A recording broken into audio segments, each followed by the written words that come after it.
the same time, because when I left the office, I thought, for simplicity's sake, I put one piece of paper, which was my notes for my talk, in my pocket. When I got here and pulled it out, it was actually a bill from a framer that's doing some work for me. So if I stray a bit, that could explain it. I'm going to talk briefly, to be exact, 7 minutes 53.2 seconds by my Mont Blanc Tourbillon watch. Sponsor product placement there, and after that we'll do some Q&As.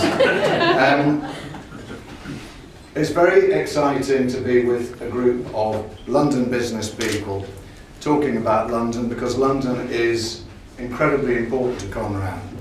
It's where our headquarters is, or is it where our headquarters are? Not very good on the look. It's where our office is. It's also where our flagship Conran store is.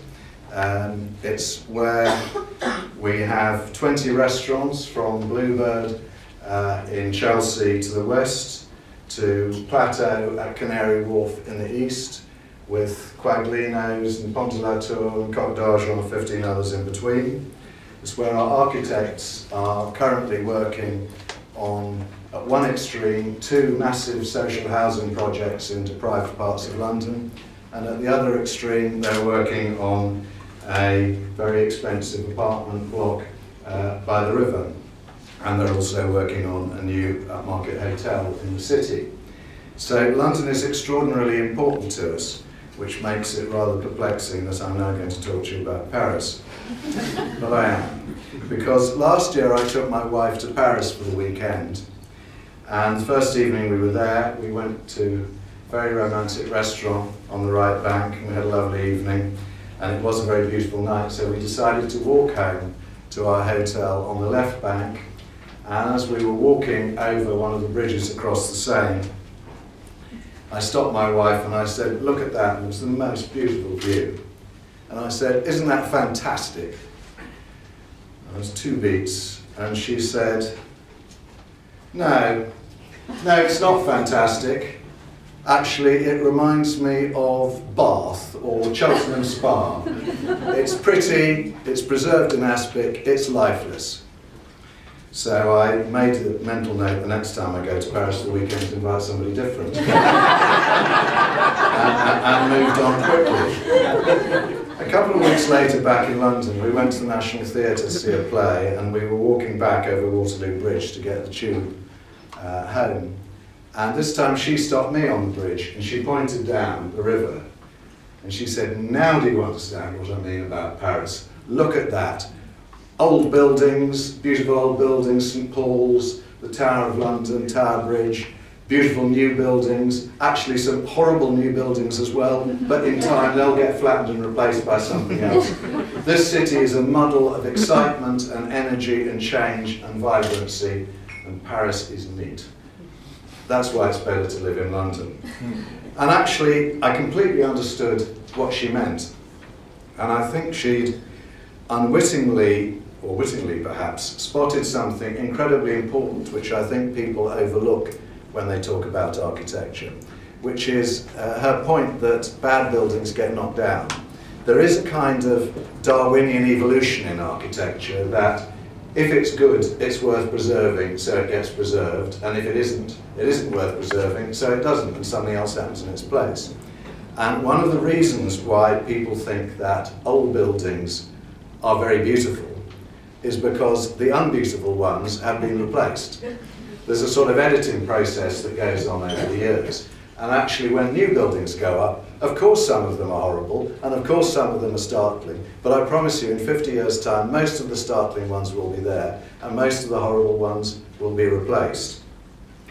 And I find it slightly depressing when people, usually fellow architects if I'm honest, talk about buildings as if it has to be modern to be good, and when conservationists, princes or otherwise, talk about architecture as if it has to be old to be good.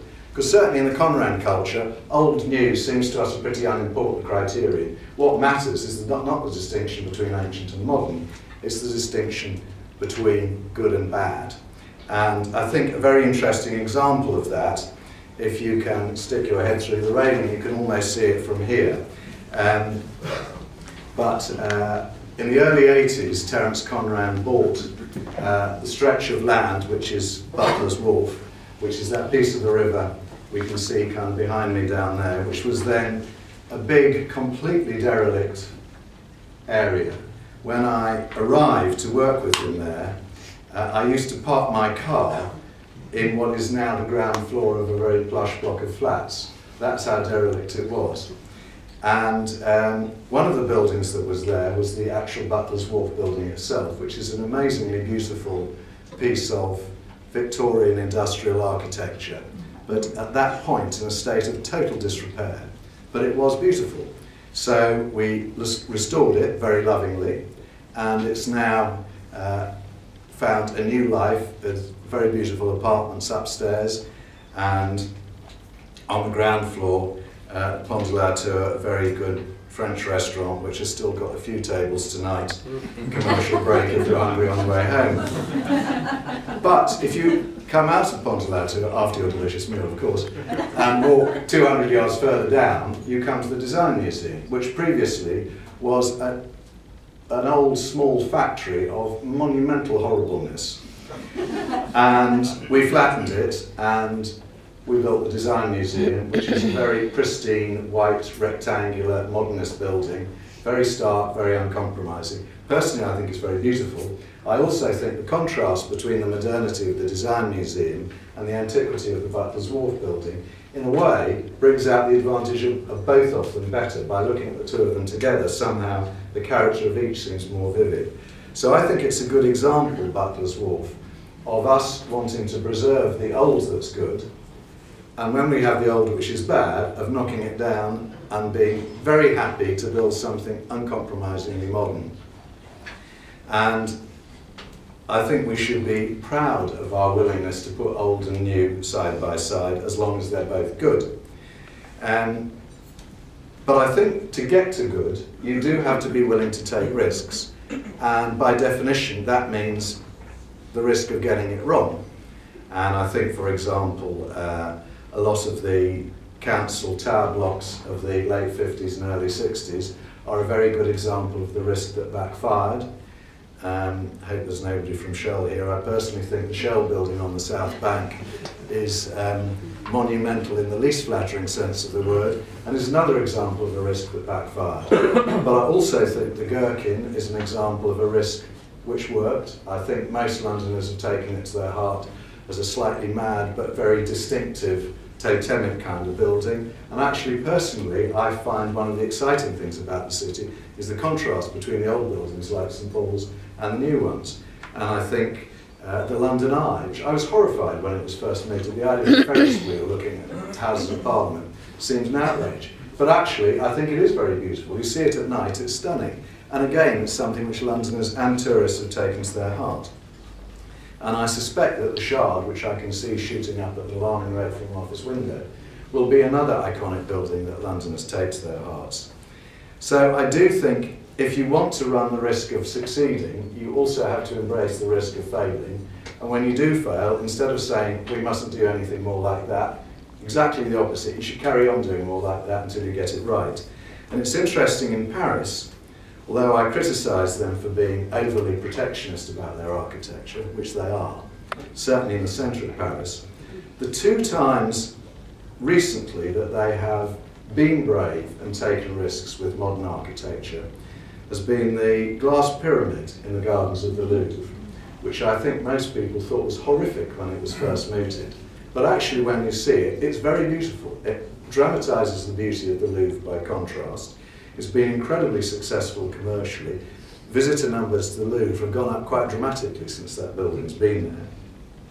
And the other brave building they did was the Pompidou Centre, where they put a kind of rather startling new brutalist building, which seems to be made almost entirely out of drain pipes, right in the middle of the Marais, one of the most traditional and old parts of Paris.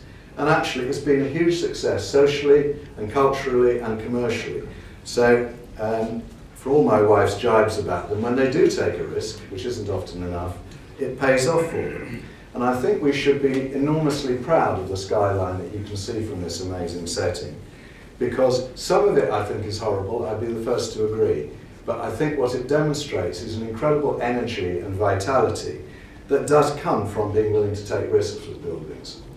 And I do think that's fine, and on the whole we're a lot braver than our counterparts on the other side of the channel.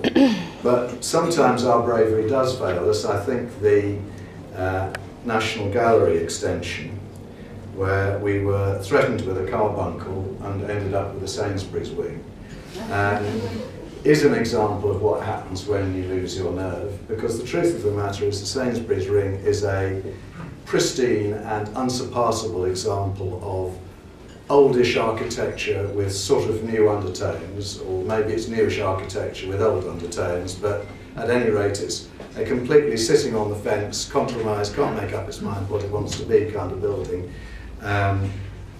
which shows that it's a vivid demonstration that if you set out to offend no one, you will also succeed in delighting no one. And I think it's a test of how unremarkable a piece of architecture it is, that I promise you, if I gave you all a pad and a pencil now and said, you're in Trafalgar Square on average probably every week of your life, now draw a picture of the Sainsbury's wing, I bet you 95% of you couldn't even remember what it looks like, including me. So I'm not going to be sufficiently controversial to say I think it's an example, an argument for voting Republican, but I certainly think it's an argument for shopping at Waitrose. Why does all this matter? Why am I so impassioned about it? Well, I think the answer is two reasons. The first one perhaps is rather obvious, but it's still important, which is the architecture that we build around us actually is the world that we then have to inhabit and live in and enjoy. And if we build cautious buildings that are slightly compromised, slightly worried about what people feel, we'll be living in a world which feels like that. And if we take some risks, sometimes get it horribly wrong, sometimes get it bravely right, we'll be living in a world of excitement, mistakes and energy. And that's, for me, that is a world I'd rather inhabit. But I think the other reason why I'm passionate about it is actually much more important, is that the architecture of this city is a kind of metaphor for the dreams and vision and aspiration of the people that live here and work here. And I think, without being too kind to my wife, which slightly goes against my nature, her observation is right. Paris does portray itself as a city which is very proud of its past and slightly apprehensive about its future. Whereas I think, on the whole, London portrays itself as a city which is also very proud of its past, but is at the same time very adventurous about its tomorrow. And it's willing to take risks for the future, to see extraordinary new buildings live alongside extraordinary old buildings, sometimes to get it wrong, but not to be frightened of risk. So my message is really very simple. When you look at the London skyline and you see the extraordinary muddle of good and bad, which it is, I think what you should accept is that sometimes we get it horribly wrong, sometimes we get it brilliantly right, but we're always brave enough to make a statement of what London dreams to be. I think that's something we should celebrate, and I think the next time I go away for a romantic weekend from my home in Shepherd's Bush, I'm going to take my wife to London. Thank you very much indeed.